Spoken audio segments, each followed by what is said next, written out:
This week on Quad and B, we're still taking you in the Fredericton around area.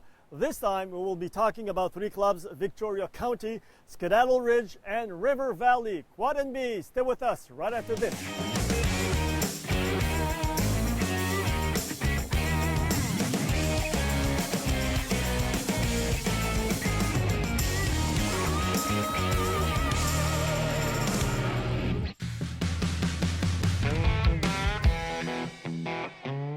A region a bit more rich in heritage than any other region that we've discovered so far is probably the area including the Skeddaddle Ridge Trails People and the Victoria County ATV clubs that number over 700 members. Yes, you understood well. Those clubs border the St. John River Valley in the heart of all its charms. You'll discover in the next half hour that the most precious treasures are not all high-priced. A simple ride on a quad, wandering through the founders and first settlers' heritage areas of our province.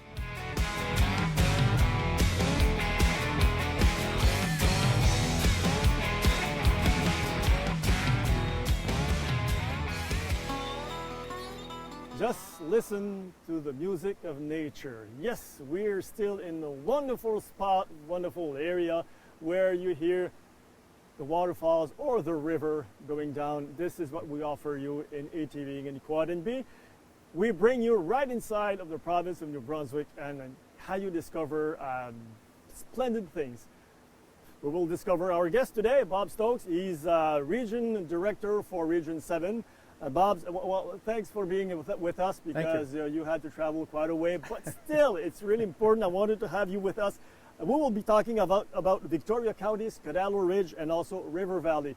Splendid clubs, splendid areas. Right on. Beautiful, beautiful part of the province. Yeah. Right. Talk about the clubs. You have three. Where you are exactly compared to the others? The River Valley, well, all Region 7 has 7 clubs. And the 3 that you're referring to would be sort of from the central part of the region north. Now, the River Valley ATV Club would be in the Woodstock area. And the Skeddaddle Ridge clubs would be from Heartland up through to, well, almost to Arthurette. Oh. And then the Victoria County from Perth area and over to Arthurette and hooks into the Madvic Club in Grand Falls. Wow. So if you look at the region, you have over 1,000 kilometers, if I remember right, Correct, as your yes. colleague told us last week. Yes, yes. Over 1,800 members. We have around 2,000 members in our region. Okay, ATVers. You're still, we have to repeat that all your clubs are non-grooming clubs. Non-grooming. That's correct. So summer trails for some people. That's correct. What can we find specifically for those 3 clubs that you will be talking about first? I would say the first thing that comes to mind if you're out in the experiencing the trails in that part of the province or in our region would be nature. There's a lot of history that one does not really appreciate until you get onto the ATV trails and the points of interest and so forth. And I can talk about those if you want. Yeah, I sure do. But before we get there, there is something interesting about your area. It's the St. John River with the beautiful scenes. Right. There is a part of history also to get the clubs together, to start the clubs. What are they? I guess when one goes back to the origins of ATVing in that part of in our part of the province, the indigenous people at one time connected the communities, because they lived out in the wilderness. And it's not uncommon when you're traveling our ATV trails to come across some of the homes from the 1700s. And really? At that's right. And some of these homes, we have them on our map in the Skeddaddle Ridge area. Are the families were actually buried on their homesteads out in the wilderness. Wow! And the family genealogy from those is still in our local area. And so some of our trails started by following where the indigenous people, the trails they use to connect the communities and the families in that area. So this is something really interesting because other than what people can find if they won't look for tourist aspects, this is something great that ATVing offers to the people within their trail networks. Correct, that's correct. Like the 1,000 kilometers roughly of trail that we have in Region 7, probably looking at around 600 kilometers or so would be in the sort of the central part of the region and north. Okay. So This is great. The clubs, those 3 clubs, yearly events, lots of events? Yeah, well, all clubs have their own events, and they're all unique. The River Valley Club would be on the west side of the St. John River Valley, or St. John River, I'm sorry, okay. Skeddaddle Ridge and so forth would be on the east side of the St. John River and Victoria as well, connecting it from north. Okay. So, you have services? You have access to we services? have services, yes. Tourist sites that you can have access to? Yeah, we have lots of tourist sites and so forth. I'm trying to think of some of the highlights that you'd experience. I think the one that would be of interest to people is just east of Heartland is the site. It's called an aircraft memorial. All of the points of interest and historical properties have erected plaques that give a little history of that particular spot. Wow. And just east of Heartland is the site. It sounds kind of perhaps a little bit on the morbid side, but it's the site of the very first Avenger aircraft crash from Forest Protection Limited, which occurred in 1958. Okay, not far from there is what we call Balancing Rock. I don't know how many tons of rock this is, but it's balanced with 3 smaller rocks underneath. And not too far from there is what we call Chimney Rock, which was a huge piece of granite rock that was formed during one of the earthquakes, and it's found inside of one of the crevices. And then, of course, you have the scenic lookouts at Ayers Lake, and Kenneth Lookout area, and the sort of the upper part of the Skeddaddle Ridge Trail system, where you can see Mount Katahdin, which is approximately 150 kilometers, sort of southwest from there, and it's beautiful, beautiful. You're into your deciduous trees. You're kind of a shift from your coniferous trees to your deciduous trees. So it's beautiful. Lots of things to see, so it's a must. We have to head there and see how it happens. The condition of the trails, what kind of level do those clubs offer? We have some rail beds, but very few. Most of our trails are out in the woods, and they're they're wide and they're well maintained. A lot of granite rock, not steep inclines. They're safe. We don't have. I always brag about our trails in the region. We don't have mud. Okay. And which is good for a lot of. It's a family oriented. The trails are considered multi-purpose trails. I was out on it last weekend, and on the trails during the day we saw a moose, bear, lynx. What else did we see?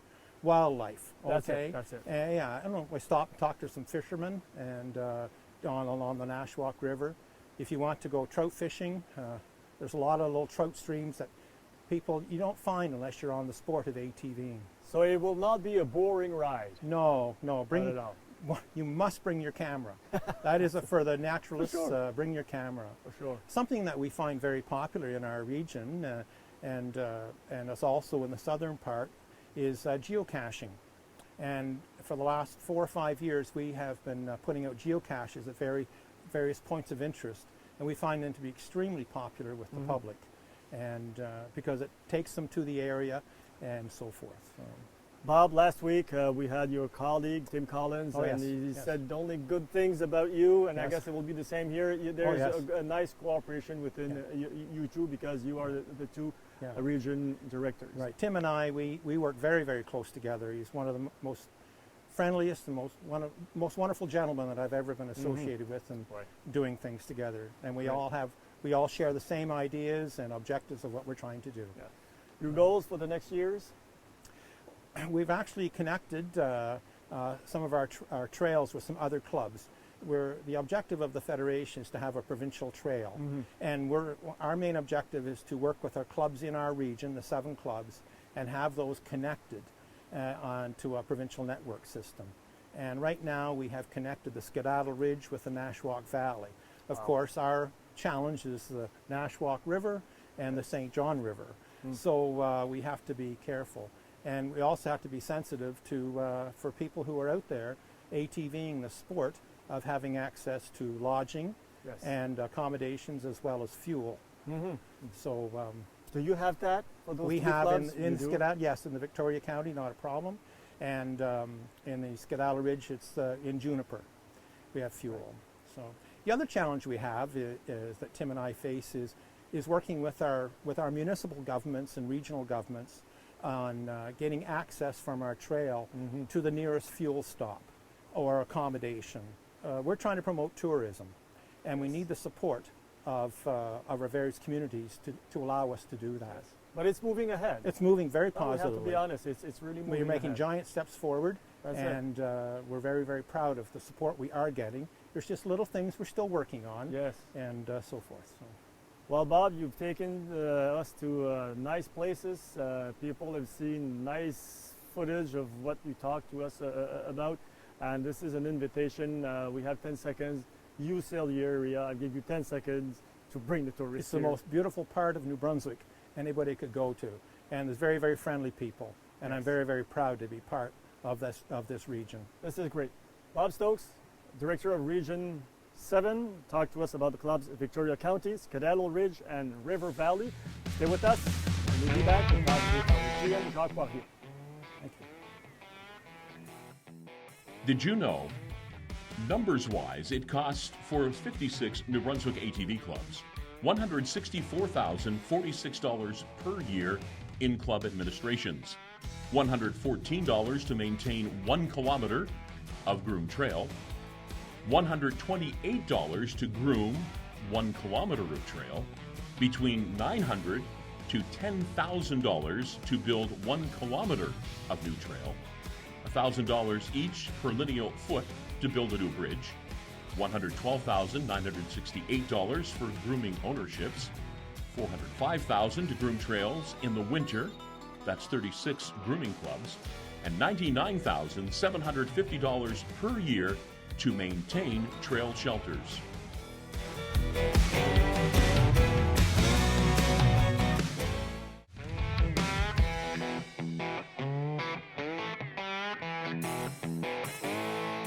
The River Valley ATV Club puts an end to our Region 7 visit of the New Brunswick All-Terrain Vehicle Federation. As the other 6 clubs of the region, the River Valley ATV Club doesn't groom in winter. But don't get me wrong, its kilometers of non-groomed trails will take you where nobody else can go. As for the New Brunswick All-Terrain Vehicle Federation, we will take you into the heart of its operations, the staff, its fundings, the management, and will underline the pride taken in this unstopping growth of a very young industry.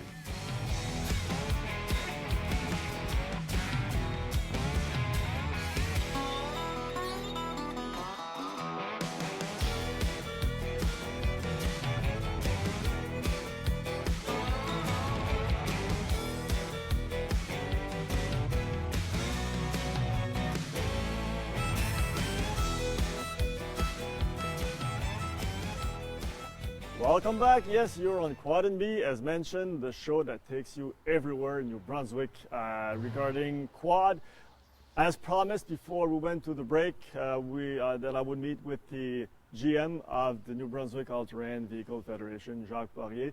Jacques, well, thanks for hosting us here. We are on your area of the head office of the Federation, which is where? It's situated in the Farrington area, just outside of the city limits, at 1925 Hannibal Road. Right. How did this all started? Because we're talking about a federation, but there must have been a startup somewhere. It was way back in the early 1997, where several clubs that actually existed on the ground were looking at developing something similar to the Snowmobile Federation. And then they basically had some trouble gaining access to public lands, which would be Crown land or the Department of Transportation. And they basically had a meeting amongst themselves and decided to form the Federation. And in December 1998 is when the Federation became a reality, and since then we've been working to develop trails across the province. So the 20th anniversary is on the go. Is starting to think about it. Yes, for sure. Essentially, this coming December we'll be celebrating our 18th anniversary, and within 2 years our 20th. So hopefully within 2 years we'll have a lot more trail development happening across the province with a bigger membership. Yes. How does it work, Jacques? Where do you get your financing? It's somebody's controlling it. It's not only the membership that brings money, it's something else also. A portion of the funding comes from the registration of ATVs throughout the province. In 2002, the Off-Road Vehicle Act was put in place, or modified at that time, to increase the fees of ATVs. And from the $41, there's $25 that's put in the trust fund. And that particular trust fund is used for trail development and as well for the administration of the Federation. Okay, so that trust fund is managed by a specific department, and then it's kept there for what, a year? You claim it once a year, or? The trust fund in question is managed by the Department of Natural Resources. We apply twice a year. It all depends on the number of registered ATV from a certain date to a certain date. And the amount available. I have to basically do a plan of expenditure, present that to DNR, and at that time, if that's approved, then we get the money basically transferred over to the Federation account. From that portion, there is a small portion that remains with the Federation for administrative purposes, and the remaining funds go to the clubs for trail development. Okay. How is it managed the other ways? Because you have a board of directors that are elected by the clubs? Yes, we do have a board of directors, 20 people that sits on the board. 16 of those directors are actually elected by the members within each region. And then on the executive level, they're actually voted in or elected at an annual general meeting. Okay. You have, for the Federation, 5 employees. What's everybody's job, or how does it work? Okay, one of my employees, basically his full-time job, about 85% of his time is dedicated for data entry. He basically only takes care of trail permits that are being sold. So he deals with the clubs on a local basis, and as well with Service in Brunswick, as our trail permits are being sold through Service in Brunswick. So that's one of his sole purposes, is basically taking care of the trail permit, data entry, so on and so forth. My second employee, basically he's a trail coordinator. He deals with the club at a local level through applications when clubs are requesting to have a section of trail being approved, which could be on Crown land or on the Department of Transportation. Basically, this employee will work with them to prepare a application to be submitted to those 2 departments. Not only that, is to work with the clubs when they have to deal with municipalities regarding either using streets or property, so on and so forth. So that's one of his basic job. My third employee, he deals with development. He's my development coordinator.